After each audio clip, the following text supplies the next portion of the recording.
Today's big trade headline is South Korea's request to the United States.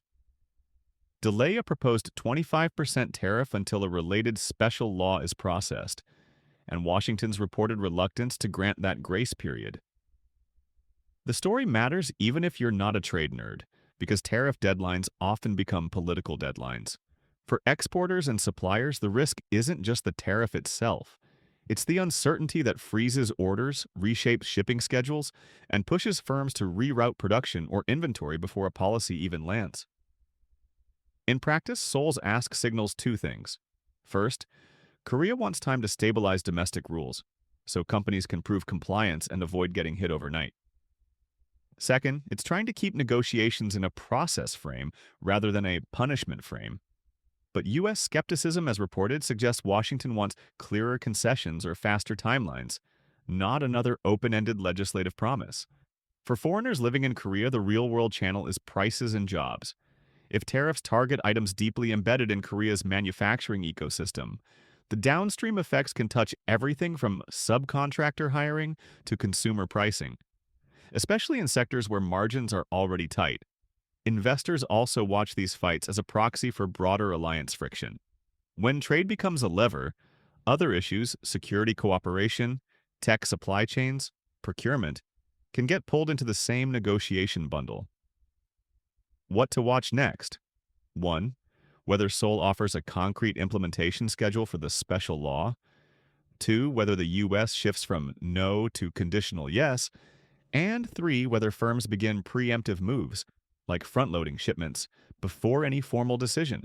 One of the most practical Korea headlines today is a policy detail with a very real impact. The government says multi-homeowners won't face the heavier tax surcharge if they complete contract and payment steps by May 9th, a date that effectively becomes a market-wide timer. In Korea, housing rules often move markets faster than interest rates because they change the cost of waiting. If people believe taxes will jump after a certain date, they rush to close deals, move funds, and finalize paperwork early. This is especially relevant for foreign residents who are renting, planning to buy, or negotiating deposit-based leases, jaunt-style structures. Even if the policy targets owners with multiple properties, the secondary effects ripple outward. Sellers adjust asking prices, buyers bring forward decisions, and landlords reassess how much they want to keep property versus cash out. That can affect rental supply, renewal terms, and even neighborhood-level price expectations. The key is to separate what this policy does from what it doesn't. It doesn't magically make housing cheap. What it does do is reduce the penalty for certain transactions within a narrow window, which can increase short-term listings and deal volume. In some markets, that can briefly cool prices. In others, the rush can actually support prices because everyone is trying to transact at once. For foreigners, the actionable takeaway is timeline awareness. If you're house hunting, expect faster negotiations and more deadline language from agents. If you're renting, watch whether landlords start selling or changing contract terms. And if you're considering long-term residence, treat the May 9 window as a signal. Korea's housing policy is still being actively tuned, and rule changes can arrive in calendar-shaped bursts, not slow, predictable slopes. Tyamalvaki. Security watchers are focused on imagery suggesting North Korea is preparing parade-scale activity as a major party event approaches. When Pyongyang gears up for a parade, it's rarely just for show. Parades are political theater with strategic messaging. They tell domestic audiences who's in control, and they tell external audiences what capabilities North Korea wants you to fear or respect. The timing matters. A party Congress period is when leadership consolidates narratives, rewards loyalists, and signals priorities for the next cycle. A parade, especially one linked to a large party event, can be used to highlight new weapon systems, new unit formations, or simply the regime's ability to mobilize despite sanctions and economic strain. For foreigners in Korea, the practical question is not, will war happen tomorrow, but how does this change risk temperature? Typically, major North Korean showcases raise alertness in South Korea's political and security ecosystem. That can mean more headlines, more official briefings, and occasionally visible readiness messaging. For travelers, it rarely changes daily life directly, but it can affect air travel anxiety, the tone of embassy advisories, and the public conversation, especially if North Korea pairs the parade narrative with missile tests or harsh rhetoric. Watch three indicators. 1. Whether North Korea previews new systems in controlled state media. 2. Whether South Korea and allies respond with measured deterrence messaging or heightened exercises. And 3. Whether the event is followed by tests. Historically, a show can be followed by proof. The bottom line: treat parade preparations as a strategic communications event. It's a message, a domestic loyalty ritual, and a calibration tool. Most of the time, that's about pressure and leverage, not immediate escalation. But in a tense region, even messaging has consequences, because it shapes what policymakers and markets expect next. A workplace issue with real consequences is back in the headlines.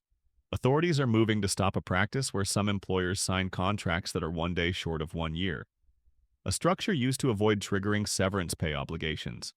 On paper, it looks like a technicality. In real life, it can shape whether a worker receives meaningful compensation and whether employment stays stable or becomes a revolving door. In Korea, severance pay is a major part of employment security. If a contract is deliberately structured to dodge it, workers can be forced into repeated near-year cycles, constantly reapplying for what is effectively the same job, with reduced bargaining power. Today's coverage suggests the government is issuing guidance aimed at closing loopholes and clarifying enforcement. For foreign workers, including English teachers, service workers, and tech professionals on fixed-term contracts, this matters because contract design is often where power imbalances hide. You may not notice the risk until the contract ends and you realize your almost 1 year term resets your rights.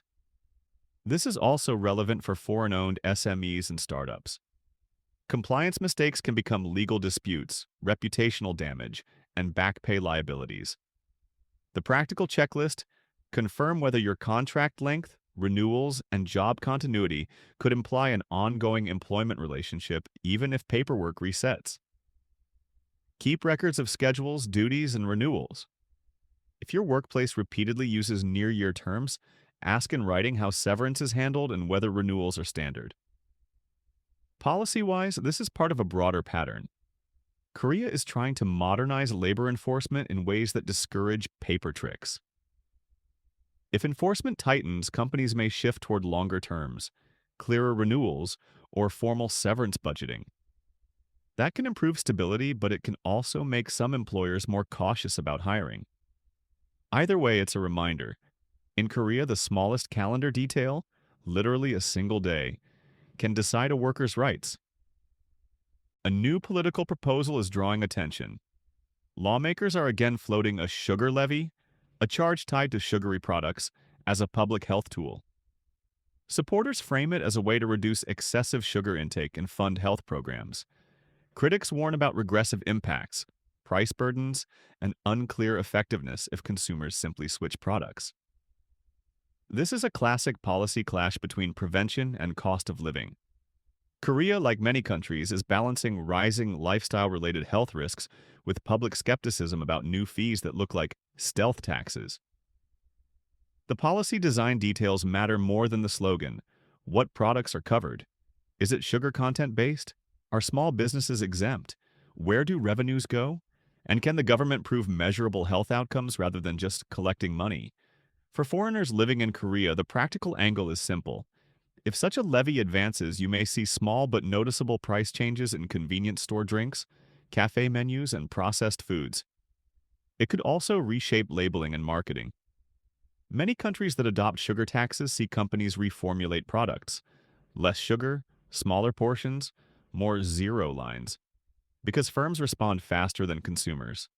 If you run a cafe, restaurant, or import business, keep an eye on compliance complexity. Ingredient labeling, product category definitions, and distributor price pass-through can become messy. For families, the bigger question is whether the policy comes with credible nutrition education and healthier substitutes, because taxes alone can punish without improving choices. What to watch? 1. Whether the proposal becomes a bill with clear thresholds. 2. Whether it links revenue to health spending. And 3. How consumer groups and small merchants respond. This debate is usually less about sugar itself and more about trust. Do people believe the state will use the money well, and do they believe the policy will actually improve health outcomes?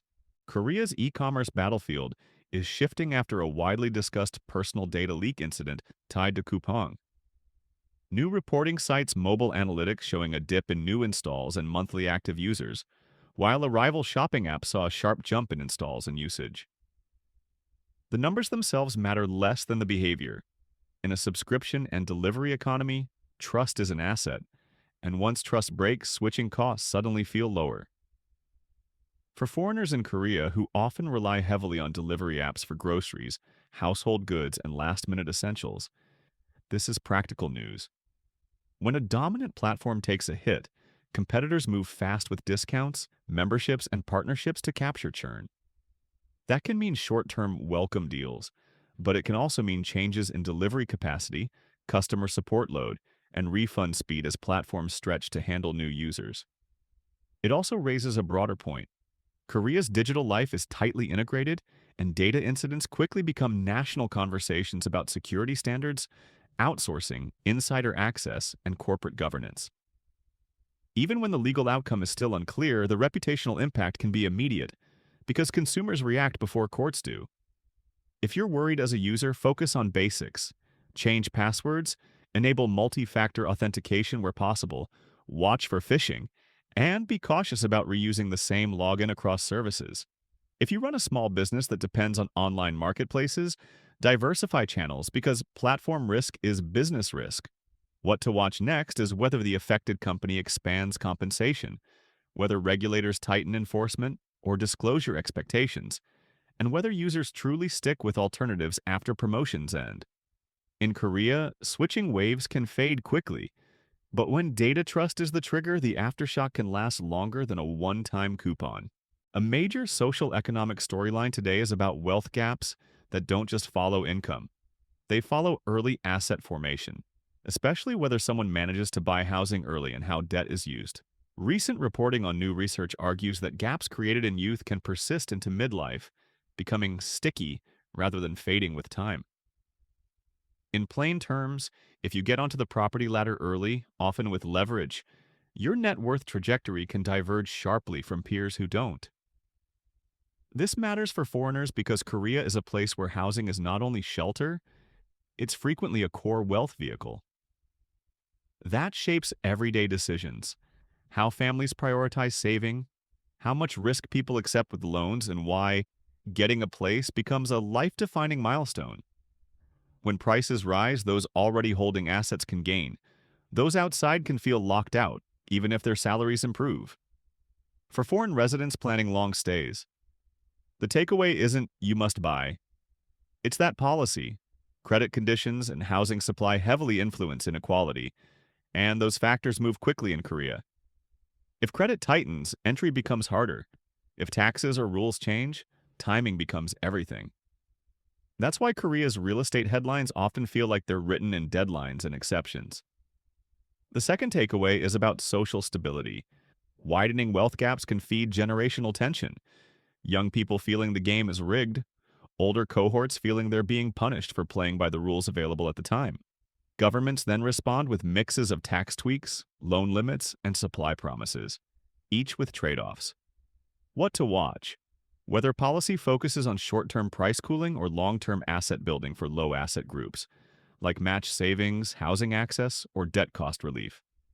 Because once wealth gaps become structural, they're hard to fix with one-off subsidies. Korea's debate is shifting from who earns more to who owns earlier. And that's a very different, deeper kind of inequality story. If you're in Korea today, the pattern is classic late winter volatility. A cold start in many regions, followed by a milder daytime rebound, with forecasts warning that conditions can swing sharply across the coming week. A nationwide morning briefing highlighted sub-zero morning temperatures in several cities, with daytime highs climbing into more comfortable territory.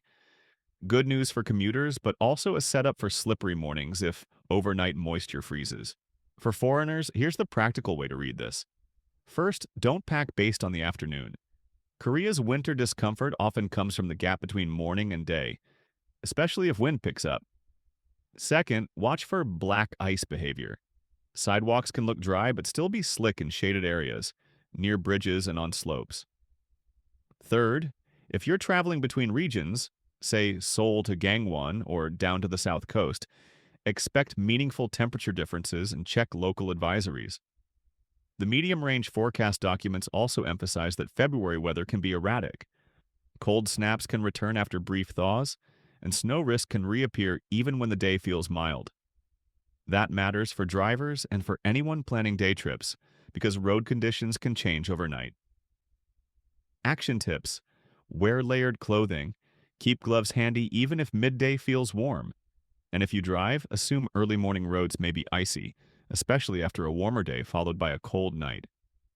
If you're visiting Korea, build time buffers for transit delays, and if you live here, keep an eye on official forecast updates rather than social media screenshots. Because the details, timing, district, precipitation probability, are what keep you safe and on schedule. For K-culture fans, today's quick win goes to WHIB, who reportedly achieved a career-high performance during the first week of promotions for their first mini-album. In idol economics, first week is a loud signal. It reflects pre-orders, fandom mobilization, and the effectiveness of showcase stages and music show appearances. Why this matters for international fans? First week momentum often influences what happens next. Additional variety bookings, more fan sign events, and sometimes faster overseas scheduling. It can also shape how agencies decide the next concept pivot. If a group proves it can lift numbers quickly, labels tend to invest more confidently in content, behind-the-scenes series, performance videos, dance practice drops, and collaborations. Keep an eye on two things. 1. Whether the group's styling and sound are settling into a recognizable signature. Career-high weeks can come from a great song, but long-term growth comes from an identity fans can spot in 2 seconds. 2. How the group performs across platforms. In 2026, fandom strength is measured not just by album charts but by short-form clips, live interaction, and global streaming consistency. If you're visiting Korea, music show tapings, pop-up events, and album store promotions tend to cluster in these comeback windows. If you live here, this is exactly the moment when you'll see more public ads, subway posters, and cafe cups. Leave events tied to the group's promotions. Bottom line, a strong first week doesn't guarantee a breakout, but it's the kind of data point that tells the industry a group is building real traction, especially when the calendar is crowded. Another clean, fan-useful update. TWS has announced a digital single scheduled for release on Feb 9, giving fans a clear countdown for teasers, track previews, and choreography content. In modern K-pop rollouts, the release date isn't just a date, it's the anchor for a whole content pipeline. Concept photos, highlight medleys, TikTok challenges, and performance clips. If you're a global fan, expect the usual rhythm. Teaser drops clustered at consistent times, then a spike of short-form content designed to travel across platforms in the first 48 hours. If you're in Korea, watch for offline tie-ins, pop-ups, store benefits, or fan event announcements, often revealed close to release week. 2 practical tips. First, if you care about charts, understand the difference between digital single performance and album performance. Digitals depend heavily on streaming behavior and playlist placement. Second, watch the choreography angle. Groups increasingly design a challenge-friendly hook that can pull in casual viewers and convert them into listeners. What makes these date announcements valuable is clarity. In a crowded market, fans plan attention. A confirmed release date allows fandoms to coordinate streaming parties, translation teams, and promotional sharing, especially across time zones. And for non-Korean speakers, it's a nice reminder that a lot of K-pop momentum is built not only by big media moments, but by simple, precise scheduling. For film fans, a timely spotlight is an interview feature with Jung Hye-jin, discussing an upcoming movie and her on-screen reunion with Choi Woo-shik. The reunion framing matters because audiences remember emotional pairings, especially when a previous project left a cultural imprint. The interview also leans into a universal theme. Family time is something finite, and everyday routines like shared meals, turning into emotional storytelling devices. Why it's useful for international audiences. Interviews like this provide context that trailers don't. You learn how actors see their characters, what tone the film is aiming for, comforting, bittersweet, comedic, or quietly devastating, and why certain casting choices were made. For viewers who discovered Korean cinema through global hits, these behind-the-scenes narratives help you track careers, how an actor's signature evolves from intense drama into warmer, more reflective roles. If you're in Korea during release week, this is also a practical heads up. Holiday windows tend to be crowded, and local buzz can push showtimes quickly. For travelers, it's an easy cultural add-on. Watching a Korean film in a local theater is one of the simplest K-culture immersion experiences you can do without language pressure, because subtitles and visual storytelling carry a lot. Fan angle. Keep an eye out for press junkets, variety appearances, and short-form interview clips. Korean film marketing in 2026 increasingly mirrors idle promo strategy. Snackable clips, emotional anecdotes, and shareable sound bites designed for rapid spread.